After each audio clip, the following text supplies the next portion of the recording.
Okay, now I'm going to show you the KLI series from Big Fish Audio. A couple years ago, we created the concept of the KLI series. We wanted to create a contact format using a custom script that we created that allows contact users to use loops in a much more creative way. We want to be able to expand the creativity of even using loops beyond what they normally could, and also provide just a way for contact users to use loops where previously, most of the time, contact was used for just, more multi-sample type libraries, sample libraries, and not as much with using loops. But the KLI series, which now has over 100 titles, anywhere from rock to pop to hip-hop, even cinematic styles, pretty much everything in between that as well. With over 100 titles, we pretty much have you guys covered. No matter what style you're looking for, we probably have a library in the KLI series that's going to work for you. So I have a session here in Logic that I want to show you a couple things with. I'm going to pull up what we call our slice loops. And our slice loop patches look something like this. And this is just a drum loop from the ambient pop library that we carry. And as you can see, the reason we call it slice loop is we've actually put a slice on each hit, each note of the drums. And what that does is it allows us to lay it across the keyboard as a MIDI file and gives you access to control and edit every single slice in the loop. Well, let's just listen to how the loop sounds by itself, hitting C0.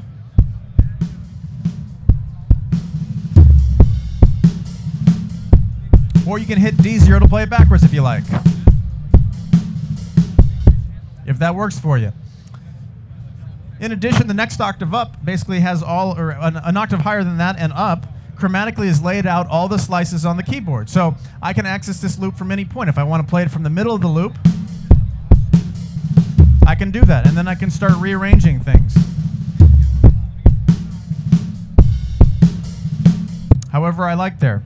I can also go to one-shot mode, and now everything will be just a single one-shot on each key, and I can create my own groove.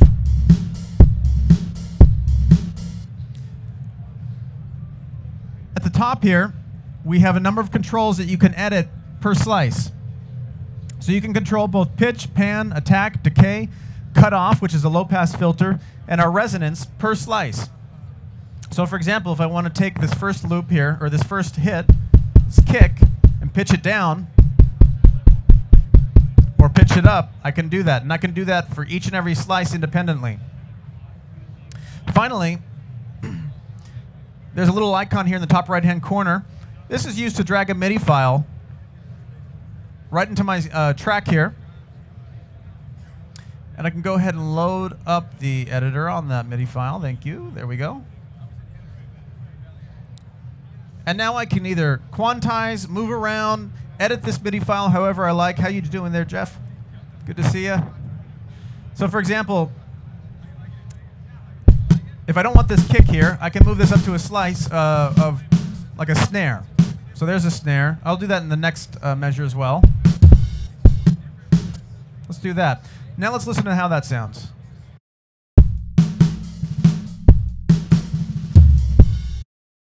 So I completely changed the groove from this to this. Simply by having access to the MIDI file, I'm able to arrange that however I like. So let's say, though, you want to use this in a real-world setting. You're recording a song, you're writing a song idea, whatever it is. Let's see how we can use the KLI series to work with an existing song that you're working on. So, for example, I have this track here that I've started, and I have a drum part. It's only 8 measures long, and then I have a double-track guitar. It's panned hard left and hard right, and it's really simple, but let me just play this for you real quick.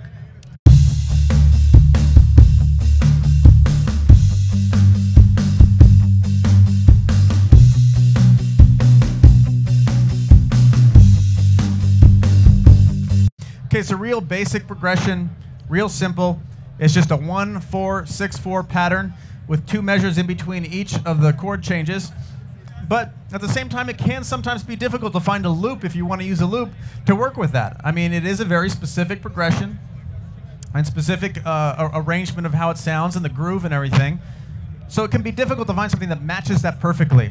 But I'm going to show you how in the KLI series, how we can open up contact here with one of our slice loop patches and make a loop that really didn't fit with that and make it work. So let me play this bass part for you from Pop Rocks. And let's just take a listen.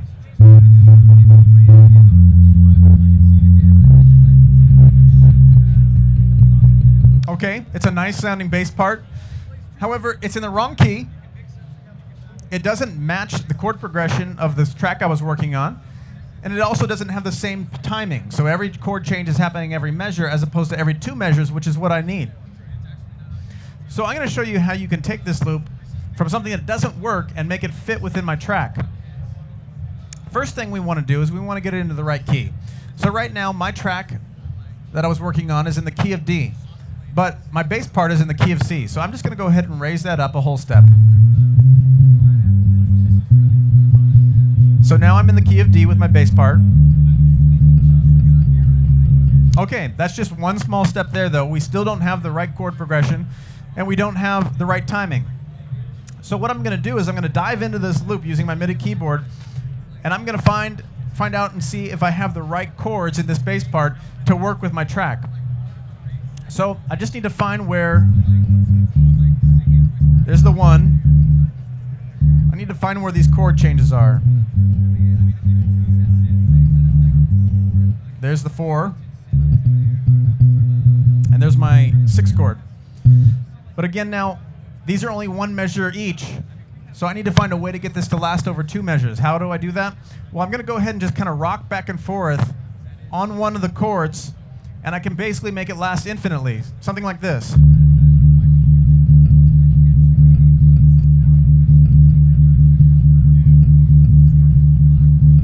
Okay, so now I have the chords that I need. I have a way to make these things last over 2 measures. So I'm going to record this into my track and see how it feels.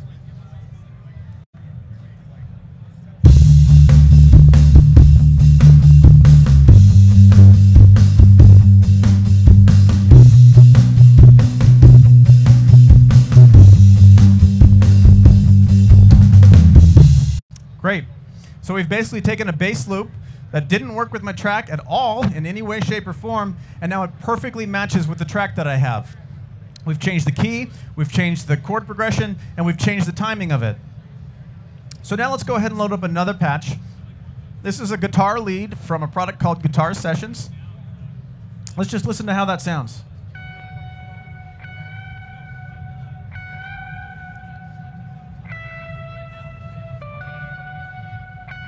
Okay, so it sounds like it's probably going to work with my track. I'm in the right key. It sounds like something that's going to work with this. So let's just record this in.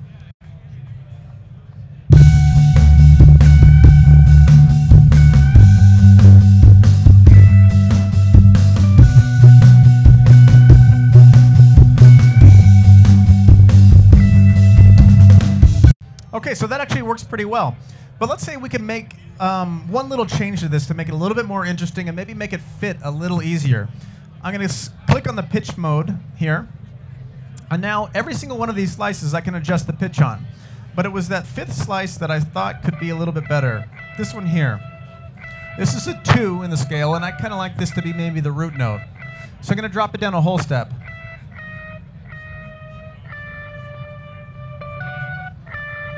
Okay, so now I've changed that note there. Let's hear how that sounds.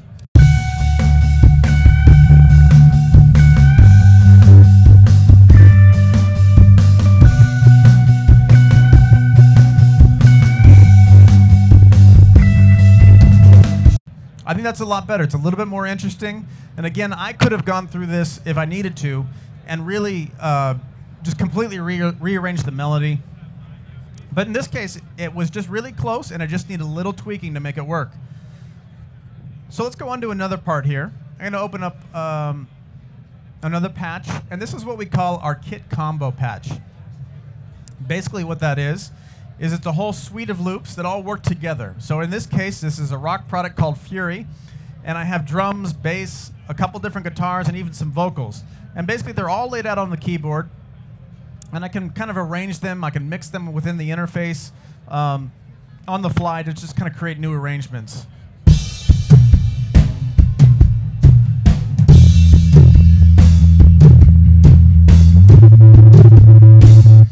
I have other guitar parts on here.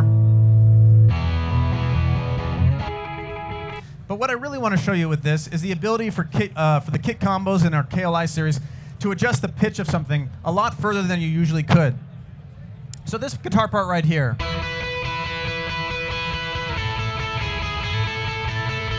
So you can hear it's got a nice distortion on it. It's got a little crunch to it. Now, if you wanted to pitch that down, say maybe a half a step, it would be fine. But if you went much further than that, say a third or a fourth or a fifth or whatever, however far, you're going to start to make that guitar sound a little muffled. It's going to sound a little underwater. The reason for that is the fact that you're not only changing the tone of the guitar when you pitch something down using an acidized wave file or an Apple loop, but you're changing all the elements of it. So the crunch, the sound of the pick noise, everything about the guitar, everything is being pitched down. And that's what makes it sound unrealistic. Using Time Machine Pro in Contact 5, we're able to isolate both the tone and all the other characters of the guitar and only drop down the tone of the guitar. That way we can really stretch these things a long way while keeping the timbre and the quality of the guitar's tone the same. So let's go ahead and hit the tune knob here. And now for this particular guitar, we're going to start to drop down the pitch. That's the original. There's a whole step down. There's 5 half steps.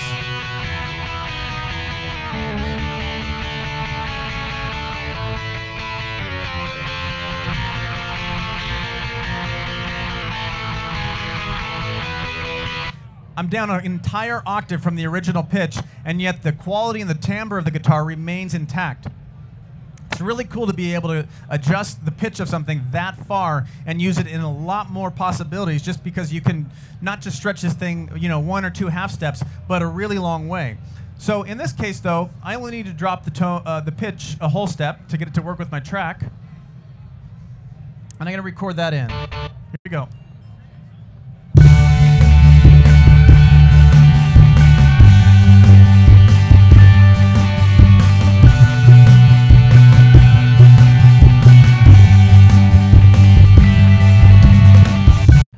There we go. So now we have a real, start of a song starting here, and we're using loops in a way that really you haven't been able to before. I've rearranged a bass part from a loop that didn't work.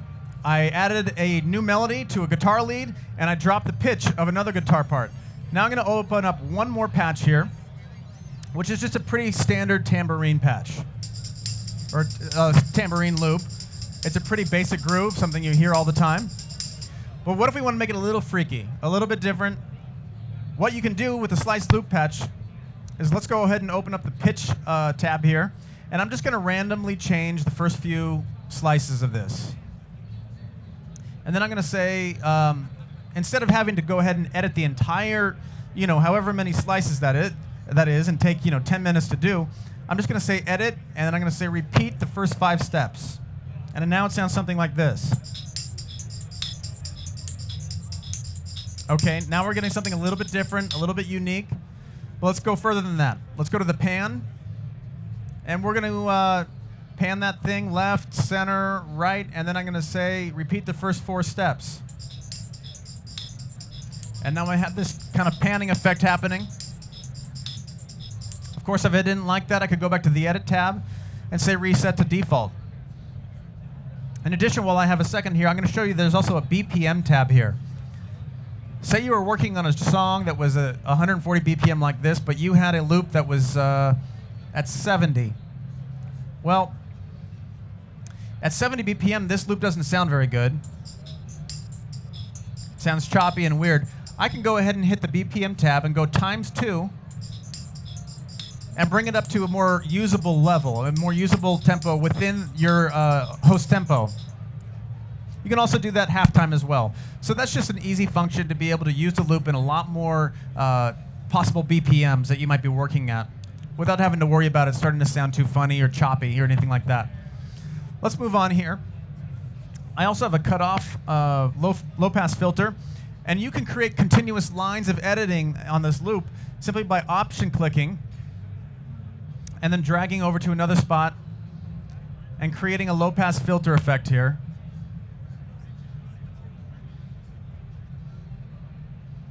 Let's do something like that. And then we'll add some resonance to that.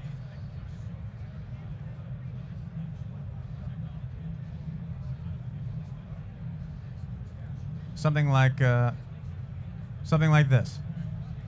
Now let's hear how that sounds. Oh, need to change this back to ×1.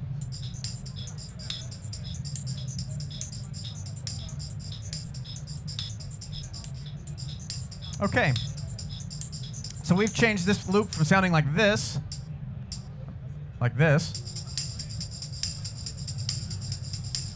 to this. Really been able to manipulate the sound, create something unique, create something individual, create something kind of inspired rather than just using the loop as it was. We also have instrument effects.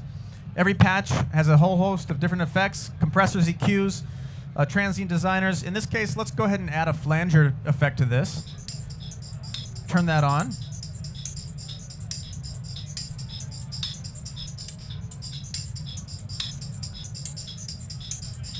And then maybe add a delay.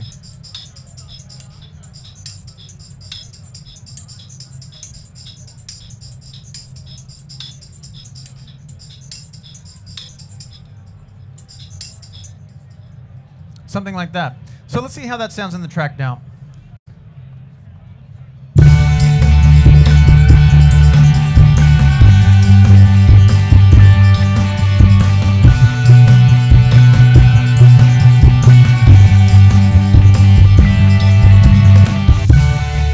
So there you go.